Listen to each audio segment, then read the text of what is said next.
Hello and welcome to episode 183 of AvTalk. I am Ian Petchnick, here as always with Jason Rabinowitz. Hello, Ian. How's it going? Hello, Jason. I know some of our listeners will be happy to hear your voice back as well. I did a live stream with Gabe earlier in the week about the hurricane hunters and how to use Flight Radar 24 to track the storm. And we had one commenter say, well, but I didn't hear as always with Jason Rabinowitz. And I thought you can only hear that on a Friday. Yeah, funny enough, this is actually the first I'm even hearing of that even happening. So I hope it went well.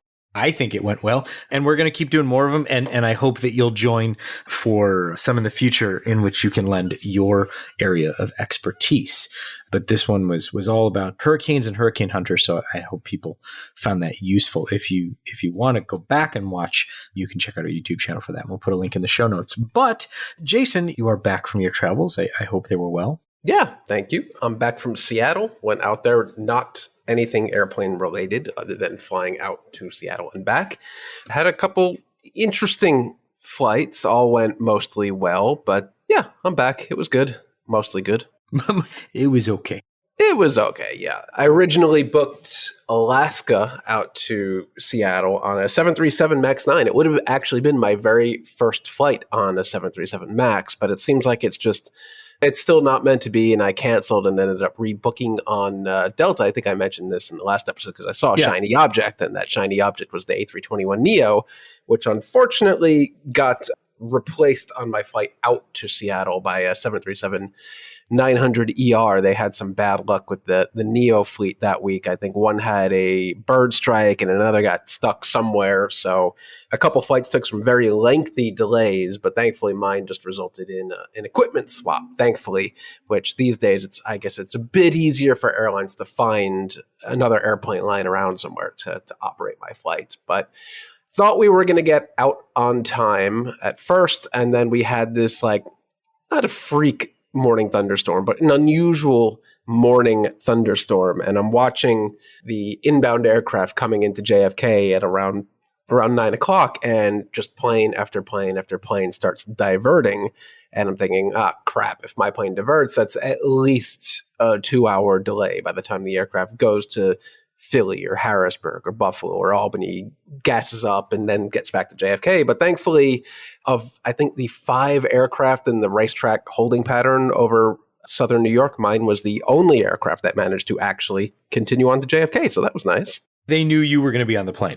I'm just going to say I know this is a throwback, but it's the Delta difference that a lot of other airlines probably didn't take maximum fuel, or they didn't want to burn the fuel, and they wanted to divert and try again. But Delta, bless them, they just kept going around in circles until air traffic control told them you could continue on to JFK. And I appreciated that.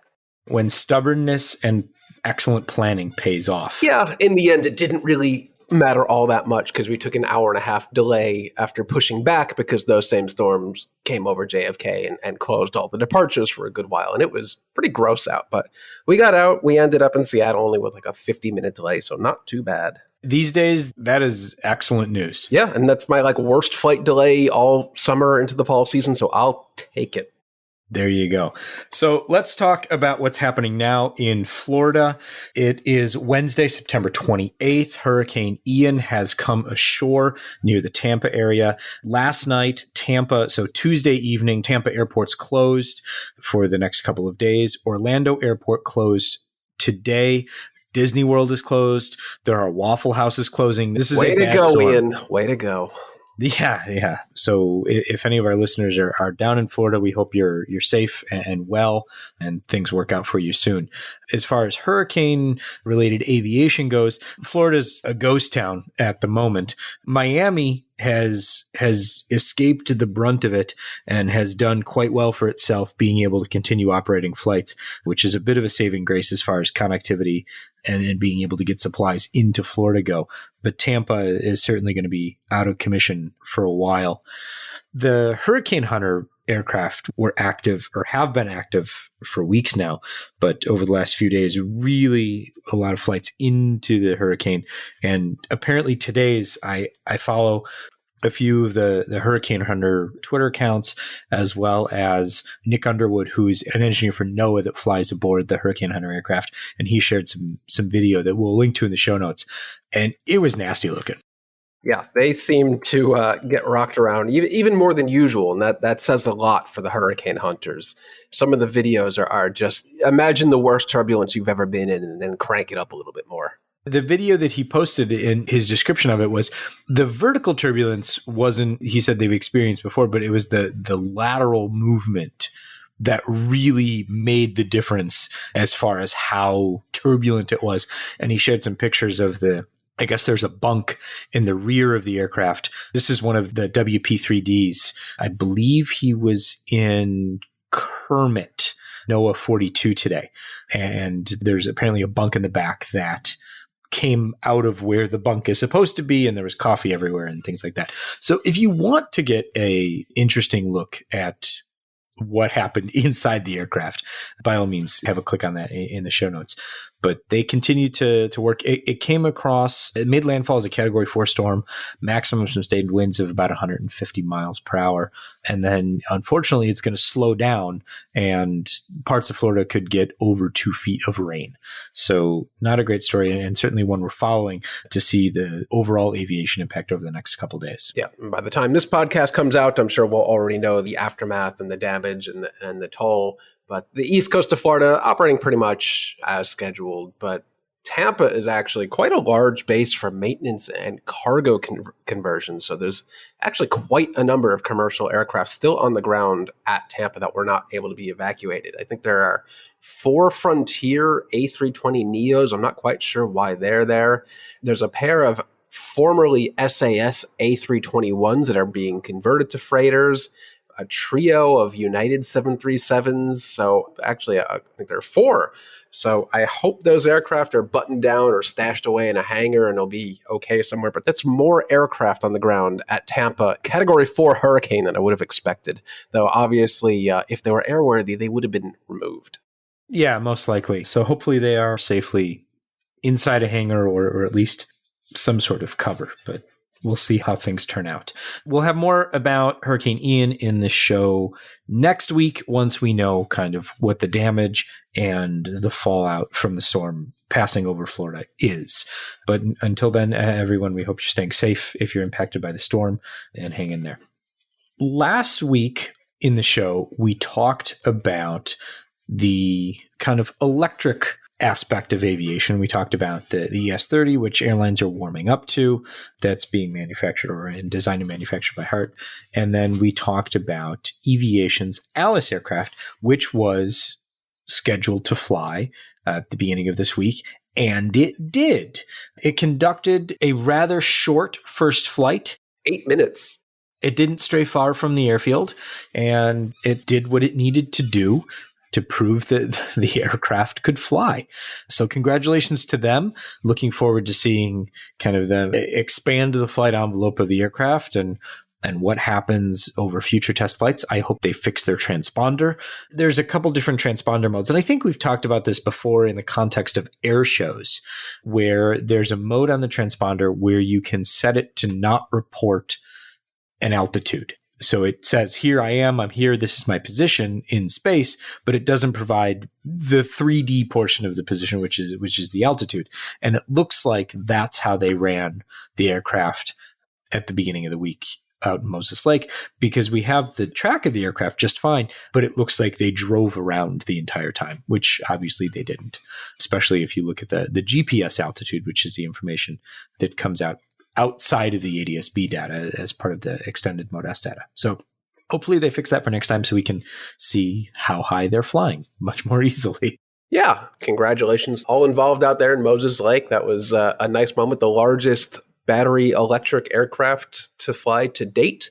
I don't believe this is going to end up being the production version of the aircraft, more of a proof of concept or a prototype, but it's exciting nonetheless. And it's a looker. It is a very good looking aircraft. So yeah, let's hope for the best there. They've got kind of an air taxi version, a VIP version, and a cargo version coming down the pipe. So it'll be interesting to see how each of those develop and the changes that come out towards production. Also happening this week is the 41st Assembly of ICAO, the International Civil Aviation Organization, and that is taking place in Montreal. They are meeting to hopefully achieve some sort of consensus on the future path for how aircraft are powered. What is the role of carbon in the future of aviation? And how are we all going to get there? These are governments meeting on the back of the meeting last year that kind of laid out a pathway forward that was based on airline agreements and industry agreements. These are governments coming together and being encouraged by airlines, airframers like Airbus and Boeing, to kind of come to an agreement on what the rules are going to be worldwide for aviation moving forward. So by next week, we'll hopefully have some positive news to see how those nations have reached an agreement, we hope. It'll be interesting to see whether or not that actually comes about and how toothful, I guess is an interesting way of putting it, the agreements will be. There's some speculation that the agreements that are already in place could be weakened. There's concern that the nations that have a more developed aviation sector that contribute more now to emissions could have a negative impact on developing nations that are beginning to contribute more, but are not yet, because the question of fairness, hey, you've already developed and you're already emitting this, why can't we? Versus coming together and saying, okay, we need to figure out a way to stop releasing so much carbon and ideally release no more carbon into the atmosphere. So it'll be interesting to see what comes out of this week's meetings. Yeah, very interesting, because if there's anything a whole host of governments can get in a room and do, it's typically not agree on something and put it in writing, but hopefully something useful comes out of this assembly. We shall see. We'll see. Very good points by some of those countries, though, but there's a lot to do. Yeah, there is a lot to do, and it'll be rather interesting to see not so much the agreement, because everyone agrees what needs to happen. The interesting part is, can we all agree on a timeline? How do we make it happen? And how enforceable is any agreement?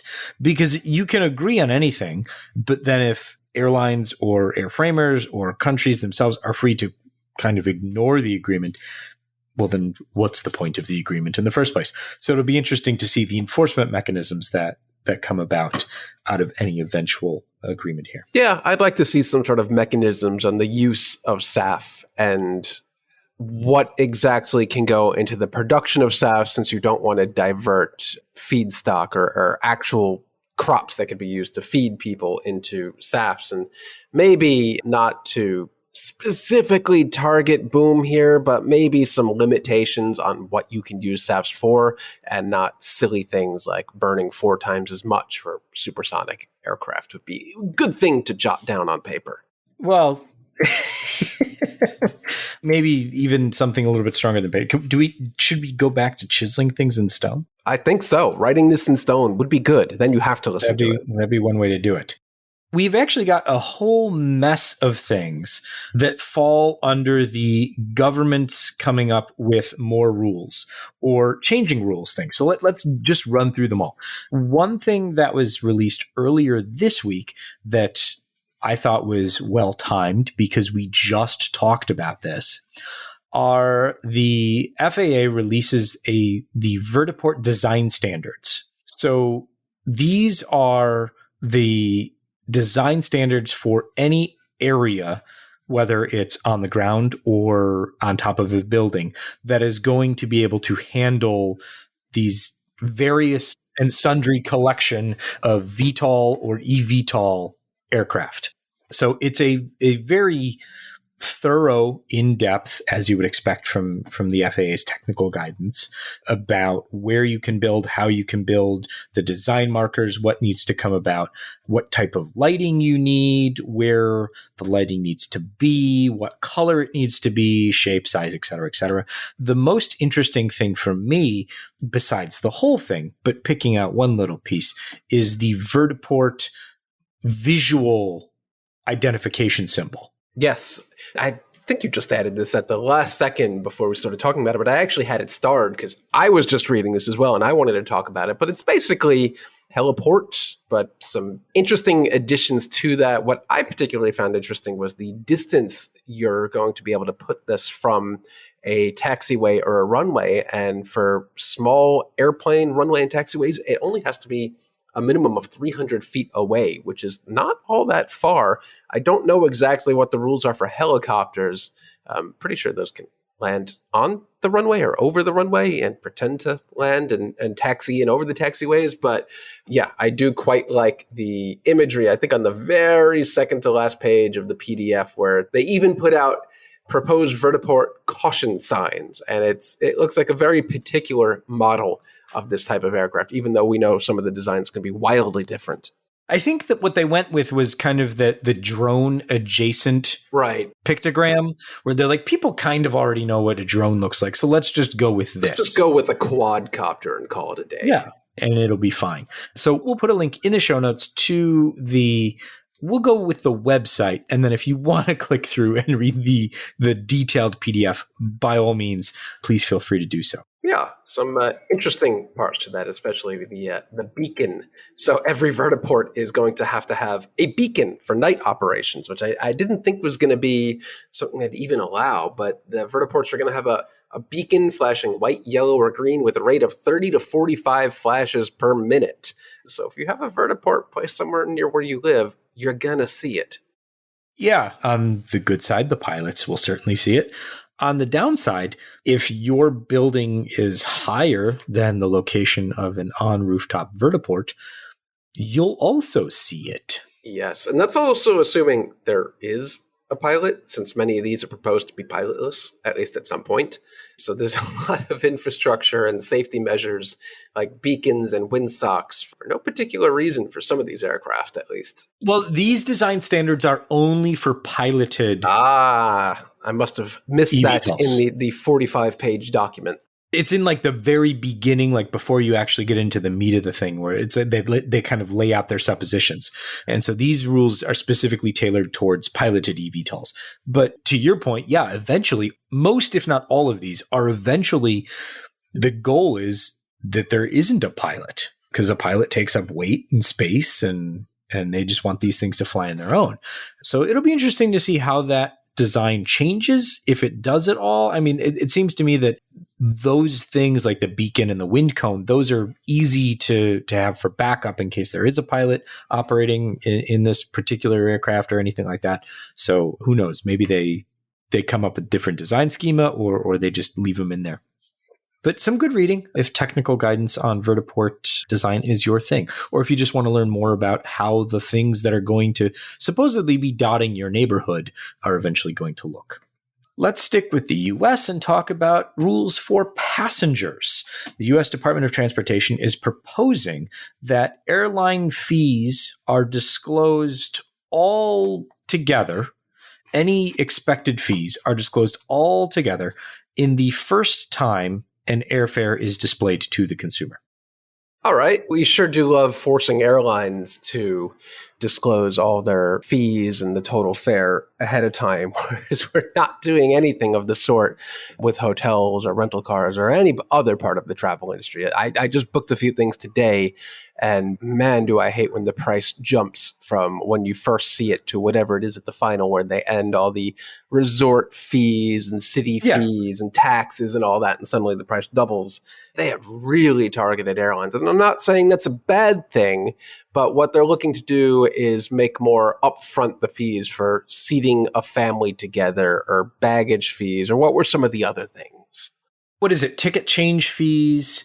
Are you going to have baggage fees? Are there any cancellation fees? Anything that would add to the cost of the ticket would be shown as part of the cost of the ticket the first time that the price of the ticket is displayed to you, which I think is a good idea writ large. I mean, and I think the airlines have half a leg to stand on, I guess, because as you mentioned, like, it's bad when you go to book a car or a hotel or anything really, and then you get 2/3 of the way through the process and you're like, okay, this seems like a fairly good deal.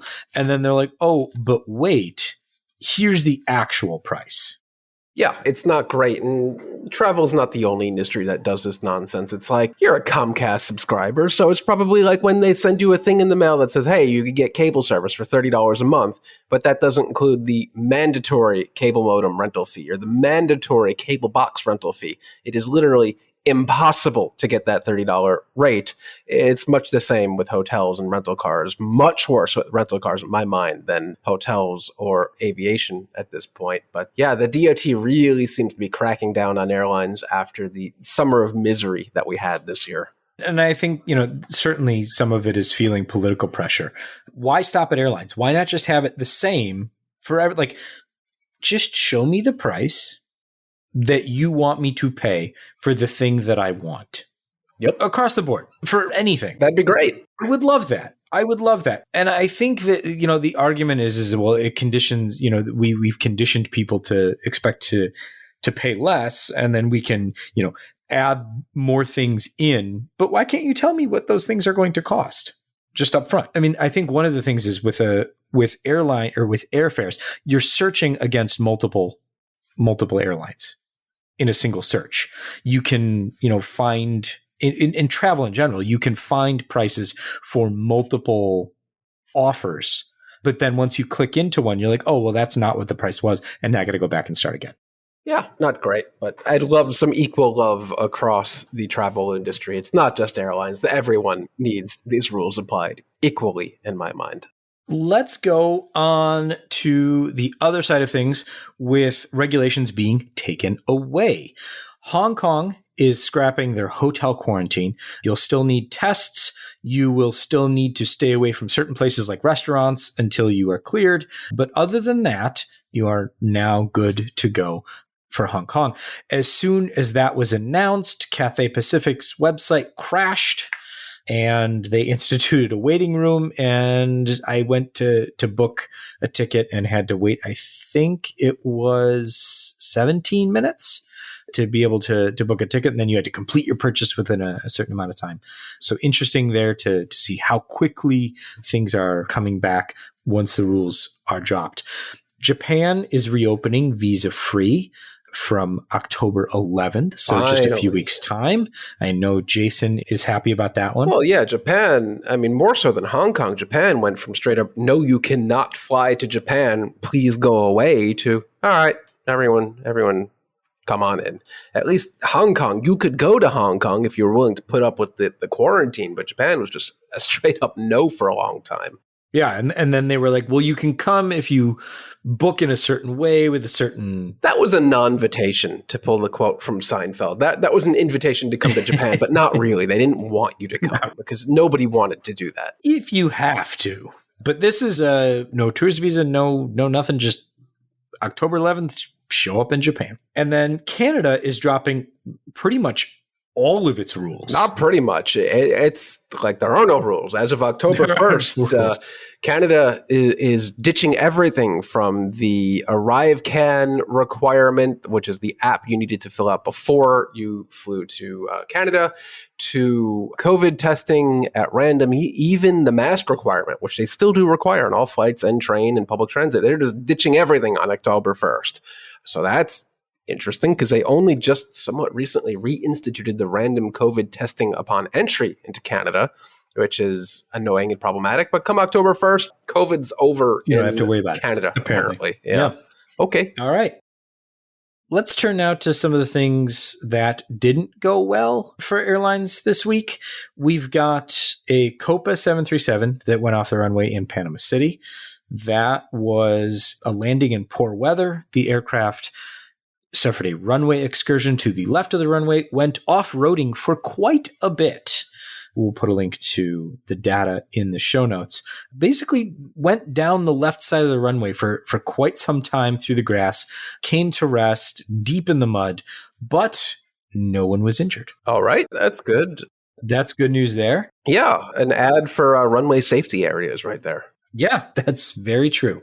And then a West Atlantic 737 landing in Montreal in France decided that it needed a drink in the bay. It came to rest. It left the usable portion of the runway to use technical terms and kind of euphemism there, and ended up with its nose in the bay. There were 3 crew members on board. All 3 escaped with only minor injuries. Another ad for runway safety areas. So there you go. Yeah, thankfully this one, it stopped just short to make the pictures look like it was just a little thirsty and wanted a drink of some fresh bay water.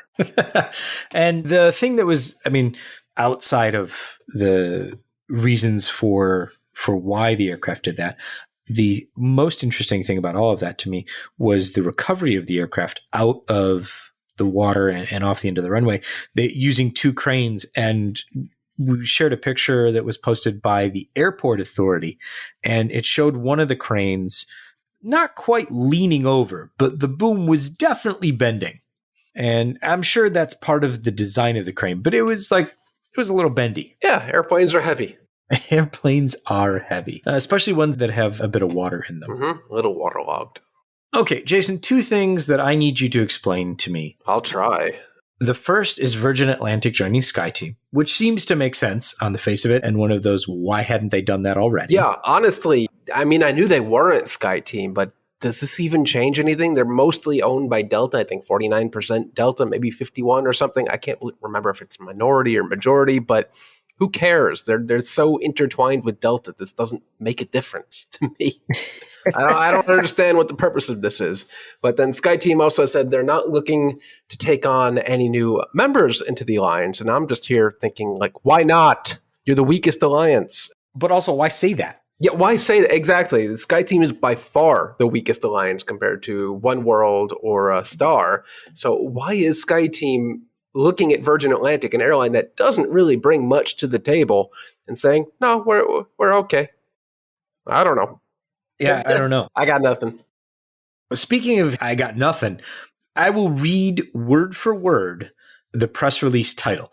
British Airways and Qatar Airways complete expansion to form the largest airline joint business. Okay, what's that mean? I don't know. All I know is that Qatar owns some percentage of BA and they cooperate because they're both one world. And do you need to know more than that?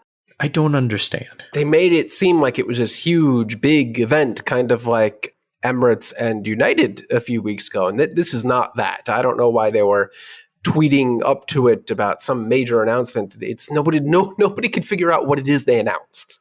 All of the factual statements that are part of the press release are just random factual statements about either airline. And it's very confusing to me, other than the fact you can now more closely, as a passenger, link your frequent flyer accounts. That seemed to be the major benefit from a passenger's perspective. Sure, if they could actually deliver on that. It took 3 months for American to post miles from a recent Iberia flight. 3 months. And that's in a joint venture immunized Atlantic JV thing.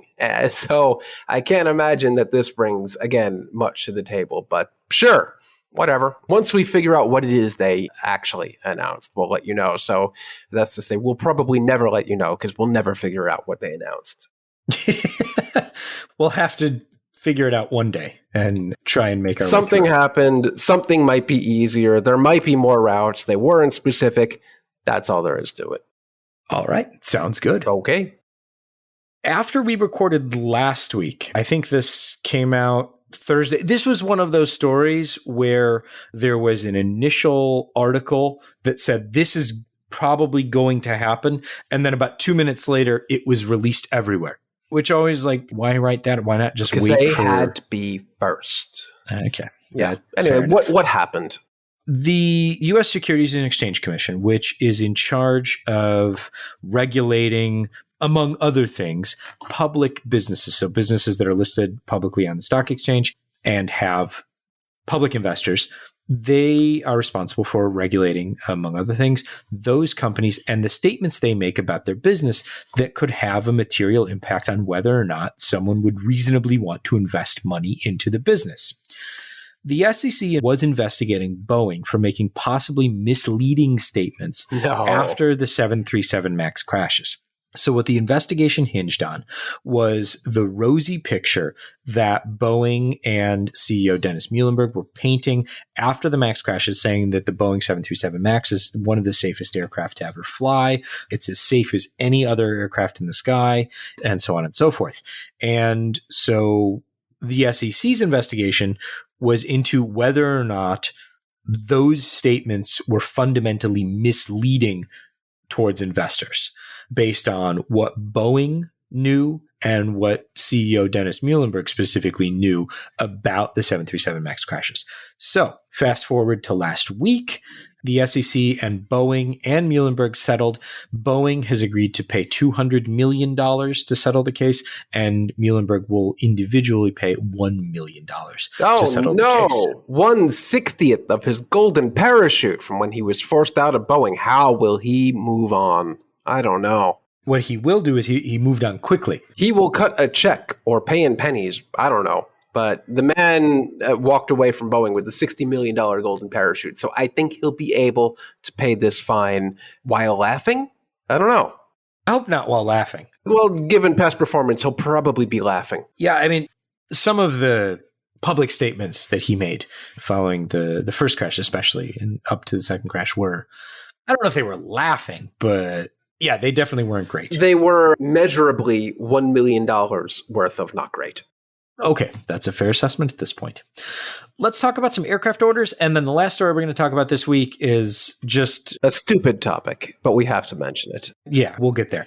So, Jason, tell me about the new airline that is coming to a shipping container near you.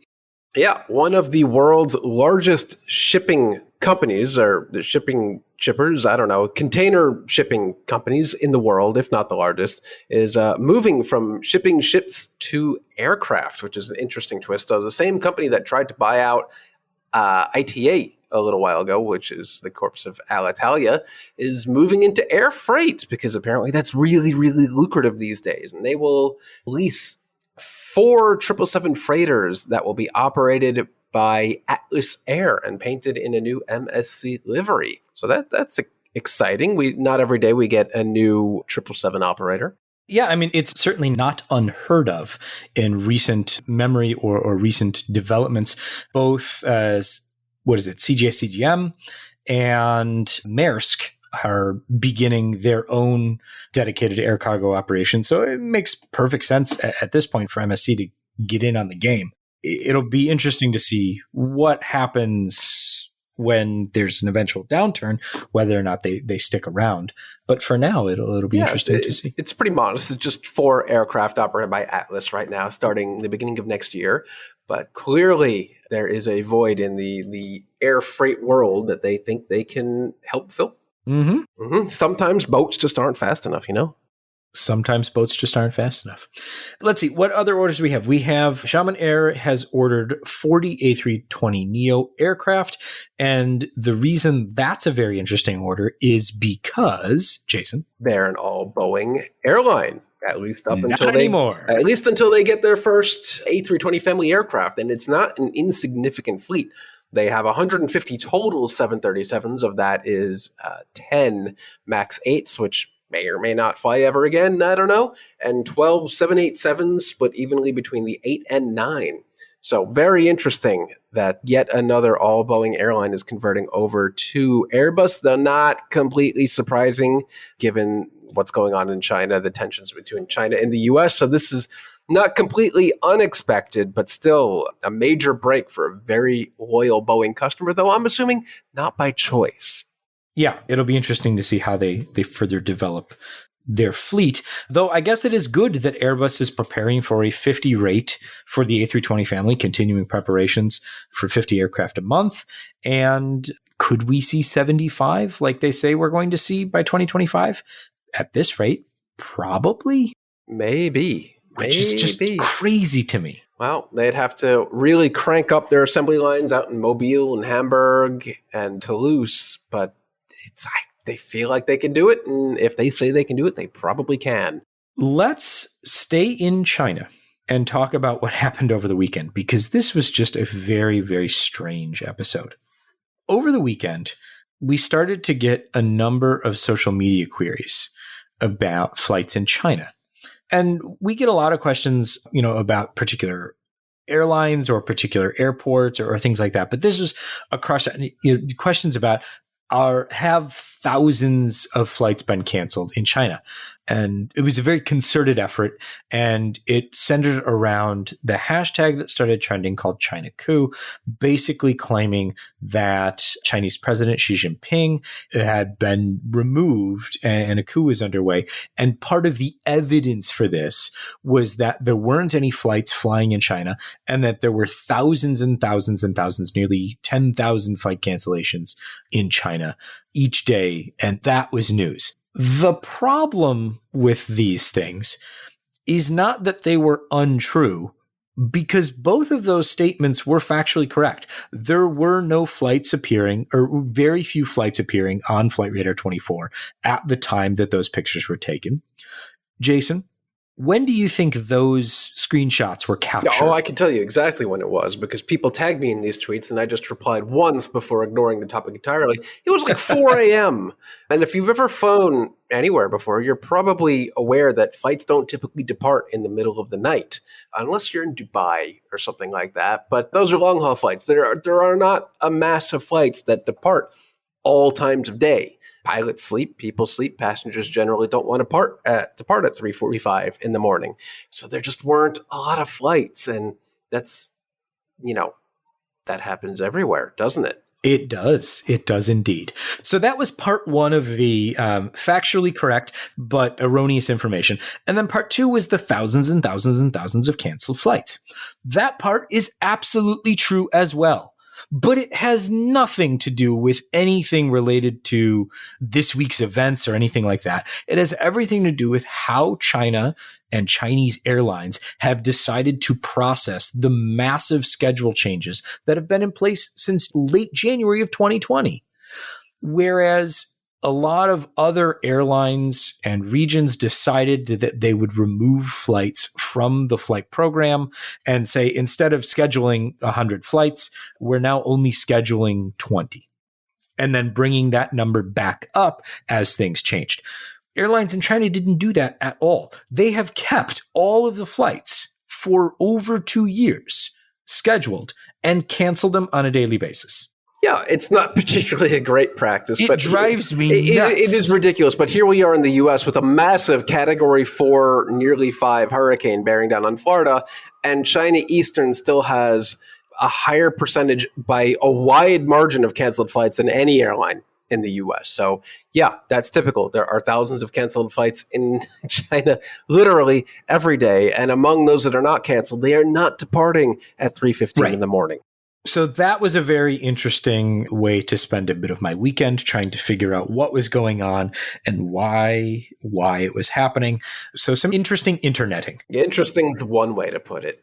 Yet another lesson in why you should not just take anything you see on the internet for the truth, because it's probably not right if you do the trust your sources and make sure minimal you have amount context. of research. Yes. So there you go.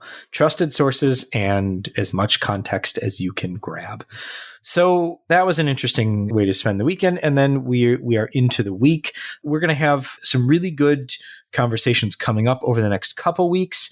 Tomorrow, we're chatting with Mike from Flying in Life. So we're going to talk with him about being a dispatcher for a major U.S. airline. So all the questions that you've already sent in, we're going to talk about, and that'll be available in a future episode. And we're also talking with the commercial director from ANSL, which is the organization that manages air traffic at Gatwick Airport. And that conversation is really going to center around what it's like to get into the aviation industry as a young woman and move your way up through the industry, and some opportunities that are available for young women looking to get into the aviation industry.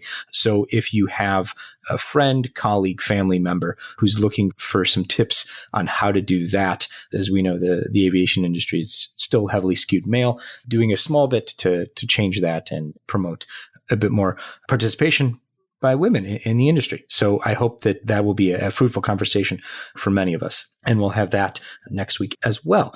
So for this week, this has been episode 183. I am Ian Petchnick, here as always with Jason Rabinowitz. Thanks for listening.